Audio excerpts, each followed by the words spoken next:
PSLV C-60 rocket ప్రయోగం విజయవంతమైంది. 2 ఉపగ్రహాలను కక్షలో ప్రవేశపెట్టింది ఇస్రో. సొంత స్పేస్ స్టేషన్ దిశగా ముందడుగు వేస్తోంది. అమెరికా, రష్యా, చైనా సరసన భారత్ చేరబోతోంది.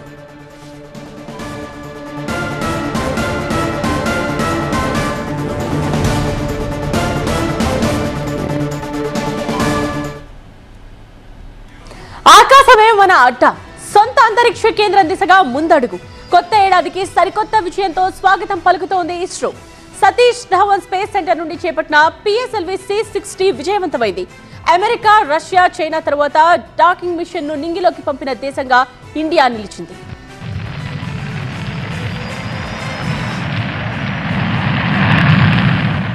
అంతరిక్ష విజయాలకు ఇస్రో కేర్ ఆఫ్ అడ్రస్ గా మారింది. 2024 సంవత్సరంలో చివరి టాస్క్ ను విజయవంతంగా ముగించింది. అంతరిక్షంలో సొంత స్పేస్ స్టేషన్ దిశగా తొలి అడుగు వేసింది. భారత్ అంతరిక్ష మీరు బేకరీ మరియు స్వీట్ బిజినెస్ చేస్తూ ప్రతి నెల లక్షల్లో సంపాదించాలి అనుకుంటున్నారా? ఆ తెలుగు నేర్చుకోవడానికి ఇప్పుడే ఫ్రీడమ్ యాప్ ని డౌన్లోడ్ చేసుకోండి. పరిశోధన సంస్థ చేపట్టిన PSLV C-60 ప్రయోగం విజయవంతమైంది.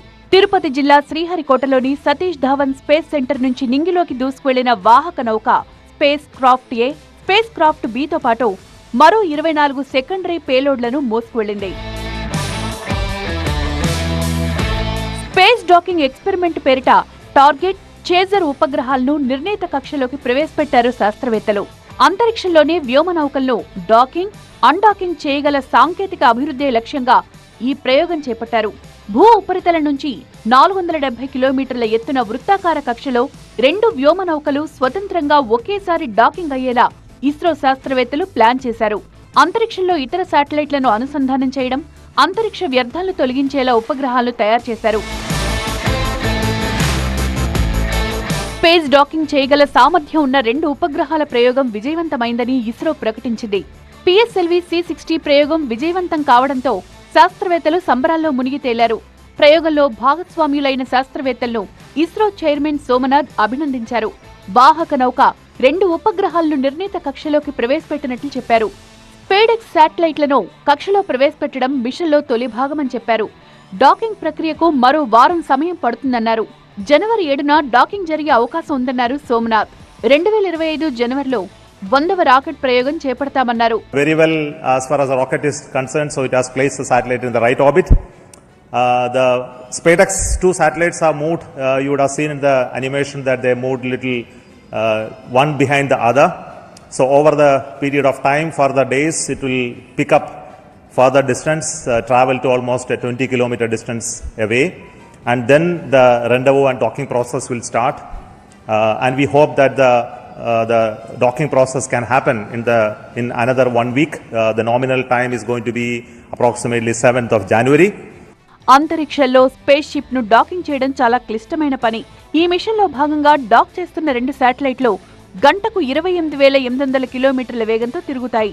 అంత వేగంతో కదులుతున్న ఉపగ్రహాల వేగాన్ని తగ్గిస్తూ డాక్ చేయనుంది ఇస్రో. ఇది సవాళ్లతో కూడుకున్న పని. భూమికి 470 కిలోమీటర్ల ఎత్తులో ఈ శాటిలైట్లను అనుసంధానిస్తారు. ఇప్పటి వరకు ఈ పరిజ్ఞానం కేవలం అమెరికా, రష్యా, చైనా వద్ద మాత్రమే ఉంది. ఇప్పుడు భారత్ కూడా ఈ దేశాల సరసన చేరనుంది. ఈ టెక్నాలజీ డెమాన్స్ట్రేషన్ తోటి మనం 4వ ప్లేస్లోకి వచ్చేసాం. కాబట్టి మనం కూడా స్పేస్ స్టేషన్ను బిల్డ్ చేసుకోవడానికి కావాల్సినటువంటి కీ ఎలిమెంట్స్ని, కీ టెక్నాలజికల్ స్కిల్స్ని, ఆ ఎక్స్పీరియన్స్ని మనం సాధించిన వాళ్ళు అవుతాం. భారతీయ అంతరిక్ష స్పేస్ స్టేషన్ ఏర్పాటు, చందమామపై వ్యోమగామిని దింపడం వంటి కీలక ఘట్టాలకు స్పేడెక్స్ మిషన్ తొలి అడుగ్గా చెప్తున్నారు శాస్త్రవేత్తలు. ఇస్రో త్వరలో మానవ సహిత గగన్యాన్ ప్రయోగంతో పాటు చంద్రయాన్ 4 శాంపిల్ రిటర్న్ మిషన్ చేపట్టబోతోంది. వీటన్నిటికీ ఈ స్పేస్ డాకింగ్ మిషన్ కీలకం కానుంది. PSLV C-60 ప్రయోగం విజయవంతం కావడం పట్ల రాష్ట్రపతి ద్రౌపది ముర్ము, ప్రధాని మోదీ, ఏపీ సీఎం చంద్రబాబు హర్షం వ్యక్తం చేశారు.